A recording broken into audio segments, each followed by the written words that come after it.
Hi, everybody. I'm Danielle Knox, and welcome to The Balancing Act. Coming up today, we are empowering women seeking personal and professional growth. We're ambitious, we're inspiring, creative, and fun with products and services you want to know about. We are your daily morning show. Stay tuned.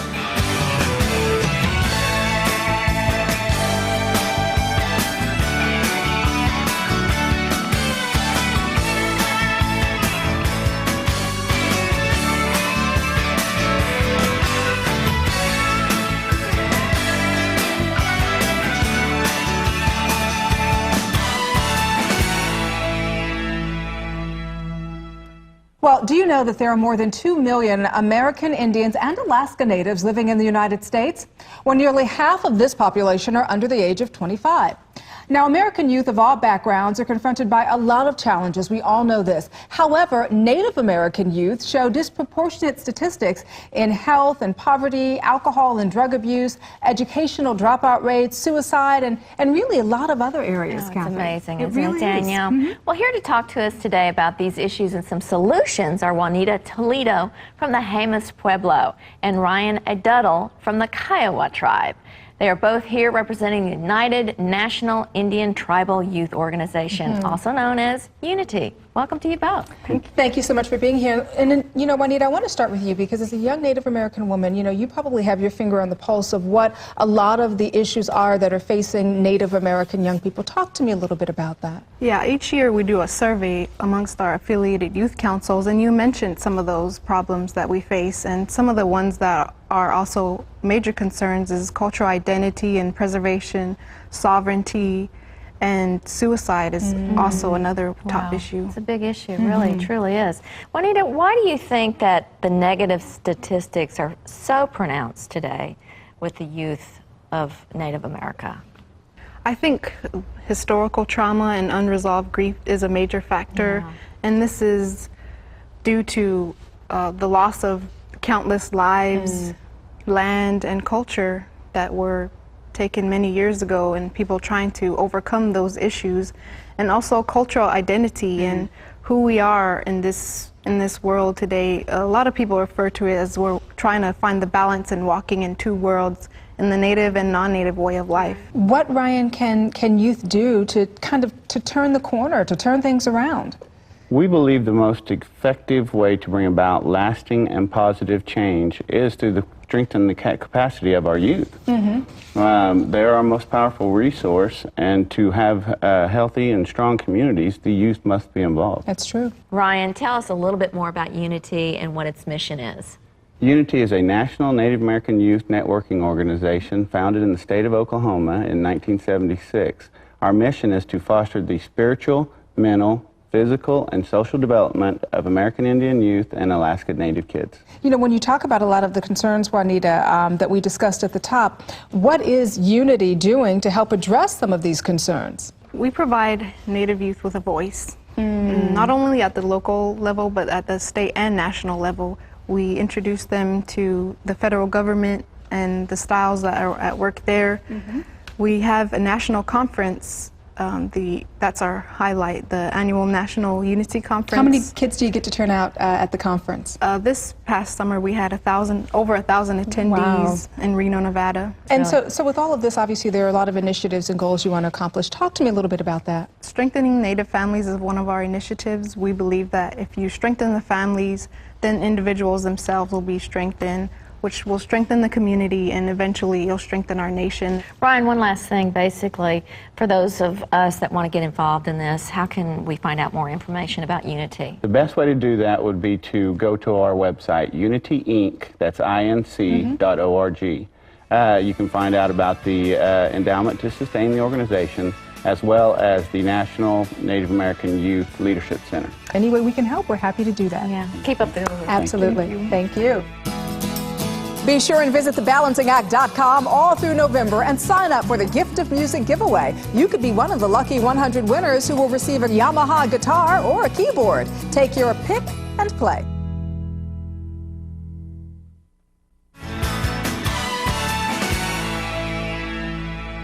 Yearly, an estimated 11 million U.S. couples hope to conceive and experience difficulties in trying to do so. And while some couples may be experiencing reproductive disorders, some may not even realize that some of the lubricant products that they're using may actually be what's hindering them. And so today we really want to review a product that's out there that may actually help them. Yeah, exactly. A little bit, right? Exactly. And, you know, women of today have all, you know, fertility and reproduction and conceiving is a big, big topic today because women are getting married later in life. They're focusing on their jobs and their schooling and whatnot. They're having babies later in life. I think the older you get, you know, you may have some ovulatory problems, cervical or tubal factors, stress, and as we said, even the wrong type of lubrication may be an example as well. And it seems to me that when you're really trying to get pregnant, you're going to be using lubricants more often. No, you're having intercourse more often. Right. So, right. Mm-hmm. And, you know, that could be the hindrance. And quite frankly, it could very well be the lubricant that's blocking the sperm or, you know, slowing down the sperm. But that's something that I never even thought about. I think a lot of women never thought about either. And when you look at this product, it's really a kind of interesting product. Preconceive Plus. It's a conception-friendly lubricant. I like the way that says and that. what you would think is, you know, what's the difference? What is the difference? Why would I use this as opposed to using, you know, just one of the regular lubricants that are on the marketplace? But this actually may aid and facilitate in terms of your becoming pregnant because, once again, it's called Preconceive Plus, and it is formulated to increase the likelihood of conception because it doesn't harm the sperm or inhibit sperm motility, which is what can happen with some of the other lubricants that are on the market. So it's formulated to match cervical fluid and semen. It doesn't inhibit the egg fertilization. So there are a lot of wonderful things about this product. And so for women who may be trying to conceive, couples who may be trying to conceive,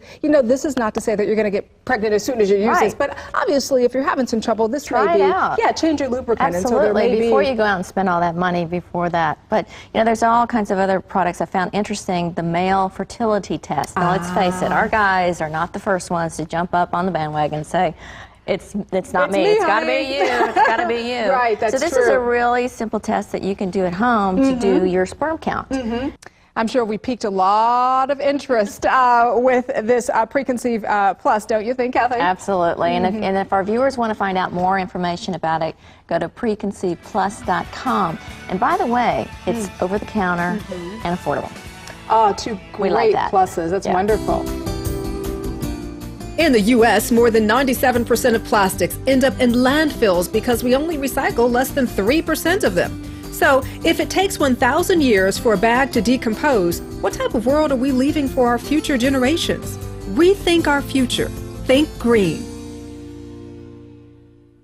In 2005, a beauty society was born with the mission to bring glamour and success to all women. Today, the Beauty Society is a leading skincare company charged with blossoming home-based career opportunities for you. I'm here with Jeannie Lauren, the brains behind the beauty, and she's going to share with us her vision of beauty, wealth, and humanity. Jeannie, thank you for being with us. Thank you so much for having me. You know, Beauty Society doesn't just represent an awesome line of skincare products, which I love, and I told you before that I've actually used it. Didn't really realize it that I was using it, but it's a great line of products and I love it. But it's more than that. It's really a society of driven women who really want to achieve financial freedom. Tell me a little bit about that. The Beauty Society is beauty, wealth, and humanity. It's beauty through beautification of women, the world's strongest products, fabulous products. Wealth through the ability for all women to become part of the Beauty Society in becoming part of the Diva Society, signing up to sell our products. This is an opportunity to have a home-based business that can flourish, build into a beauty empire. So we're really excited. And humanity, because we do give back to different charities all over the globe. Well, I think that's part of what's so interesting about your story, because you could have stopped with just this great product line, but you didn't. You went the whole 9 yards and actually created a network where other women could benefit from this wonderful product line, put money in their pockets and empower themselves and go towards financial freedom. So you really thought this out very, very well. Yes, it was a big endeavor, but I wanted to create a company with a conscience. You know, it really is a hot business opportunity. Who qualifies? How can you become a Beauty Society diva? Well, you just have to be 18 or older. You go to the website, sign up. It's less than $300 to get started. You get close to $1,000 worth of beauty products, all the supplies you needed to get started. You're in business the moment your Diva Kit arrives. You get a ton of training. We have weekly conference calls, tons of online training, support, support, support. We know that our success is truly driven by the success of our divas, so we do everything to make that possible. How do you break the shy barrier? Because you may have women out there who want to take part but are shy, quite frankly. So how do you increase those networking opportunities for them? Well, some of the things that we've known is the faces of our divas are the billboards to our company. They'll actually have women say, your eyelashes are fabulous, or your skin looks good. That is a very easy way to introduce your product line and sell your product. A lot of women sell online. You can be shy and sell online. We do teach you to encompass everything you are about yourself, to be a true diva, to be able to talk about something you care about. Being impassioned by something that you do, is a good thing, and it helps you sell your product. And something that benefits other women all across the globe. Tell me about those efforts, because you could have stopped and said, I'm just doing this company here in the United States, but your outreach expands the globe. Well, we realize that as women here in the U.S., we worry about our wrinkles and our aging skin. There's women all over the globe that worry about where they're going to sleep, where they're going to eat, how they're going to house their small children. We work with an organization called Women for Women International. We sponsor those women. We provide food, clothing, education, training, and microloans to these women so they can pick up the pieces and really become an effective part of their society also. It means more to give back than to just receive yourself, so we're really excited. Oh, what a great cause, Jeannie, because I know with me, when I give, I glow. I feel really good about doing something for someone else. And you're doing the same. Your products are beautifying women on the inside and the outside. Thank you. So where can we go to find more information? Go to beautysociety.com. We will do that. Thanks again. Thank you so much. Sure. Miss part of our show? We have the videos of all our segments online. Just visit www.thebalancingact.com.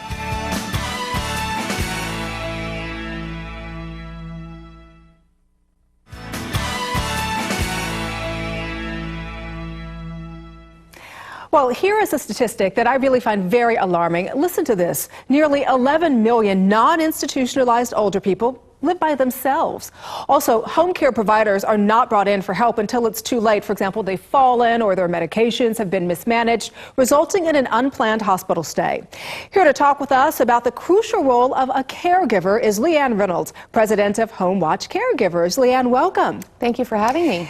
You know, it is such an emotional thing to be a child whose parents have always taken care of you, to now finding those roles reversed where you are now taking care of your elderly parent. Talk to me about what kinds of services you offer. Well, certainly home care is really designed to kind of care for sort of the physical and emotional aspects of a client and their family. You know, services kind of center around companionship services where we might be doing light housekeeping, meal preparation, transportation assistance, but also some personal care services where you might be helping somebody bathe, groom, get dressed, and so forth. What's really important and what's designed to do is to really provide assistance with those physical services, but really provide that family with a peace of mind that somebody's taking care of them. You know, and we just talked at the top a little bit about the emotional aspect of it, and I know for a lot of viewers out there who are dealing with this, it really is hard for a child to take care of a parent, because you've got things like toileting, you've got things like making sure medications are dispensed on time, you've got things like cleaning gastrointestinal tubes.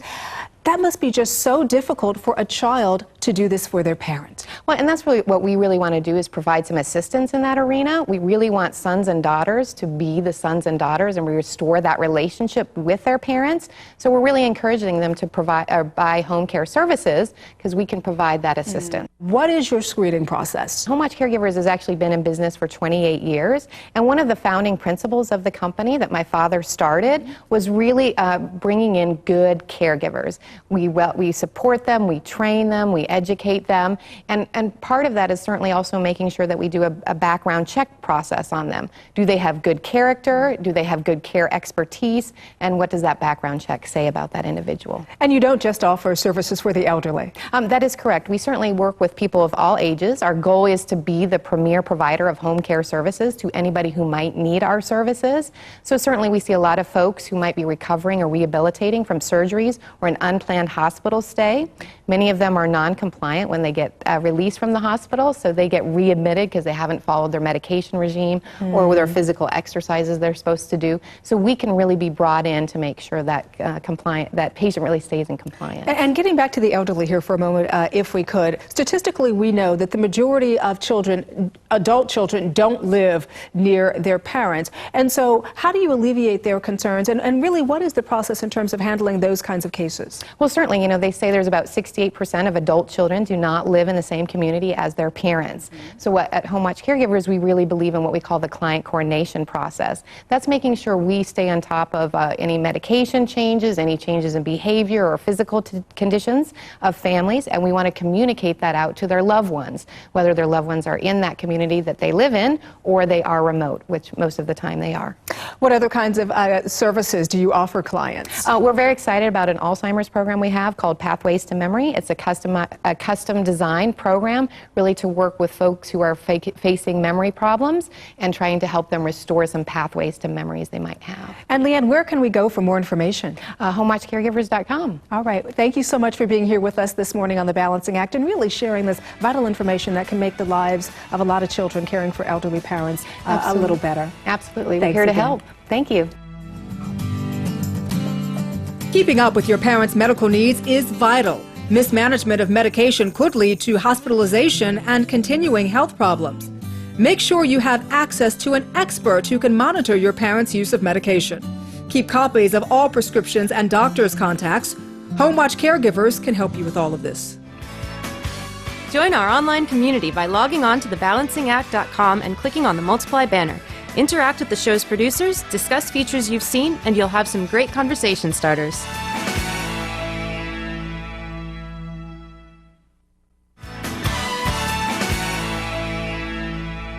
Roughly 50,000 U.S. women choose single motherhood every year, and Mickey Morissette is another one of them.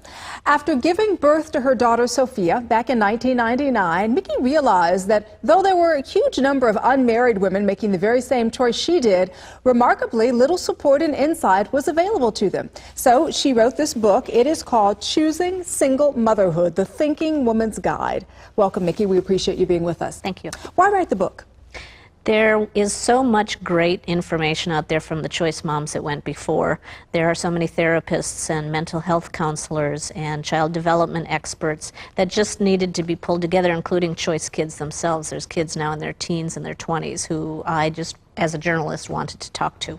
Well, what is a choice mom versus a single mom? A choice mom is what I define as somebody who proactively chooses as a single woman to become a mother.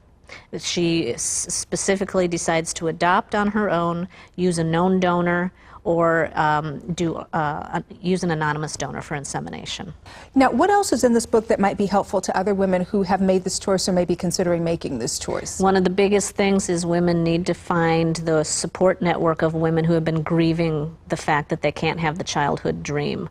Some women think of this as a decision of default rather than choice. Some women really would rather have a partner, and it's a big leap for them. So to find other women who feel the same is very important. That's in the book. There's also a lot of material in there about the impact it will have on a child to grow up without a father, the impact it will have to grow up in a single-parent home. We look at the pros and cons.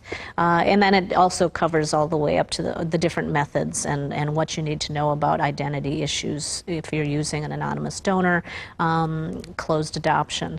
And then it goes all the way up to, you know, when you are a mom and your child's asking about, you know, the daddy question, how you respond to that. How do you respond? Because I used a known donor on my daughter, and I have had some really interesting and difficult sometimes questions about, you know, the role of a father, what a father is as opposed to a biological donor. And so it really helps you define with your children what's important, what family is. One of the interesting things about this book is there are a lot of stories from women who have struggled with this and who have tried to make the decision, do I do this, do I not do this? And there was one woman in here that I read about who decided not to do it because she said, if I continue to try, then I may not have enough money left over to actually end up adopting. And so there's so many different, I guess, thought processes that women go through that you've cited in this book because it's a difficult journey, isn't it? Yes, yes. There's another woman in there who is one of those who decided not to become a choice mom because for her it wouldn't be the experience she wanted without having a partner by her side. So she decided not to. She ended up then finding a partner later in life. I haven't heard yet if they're having any kids, but she did find a partner. If people want to find out more information, you know, in terms of resources, in terms of where they can find your book, in terms of where they can find you, where should they go?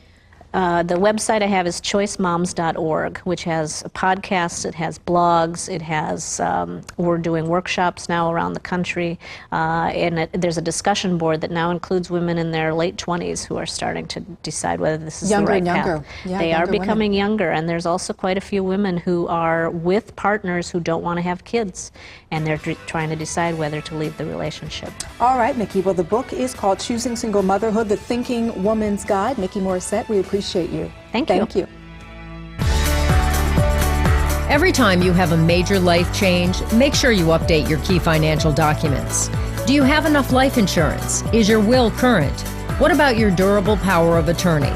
To make sure you're protected, go to newyorklife.com and click on Consult an Agent. I'm Danielle Knox, and thanks for joining me this morning on The Balancing Act. Do you know where to go when you need the latest and greatest products and services to help you balance your life? Right here. Join us every weekday morning or on the web at www.thebalancingAct.com. We'll see you next time.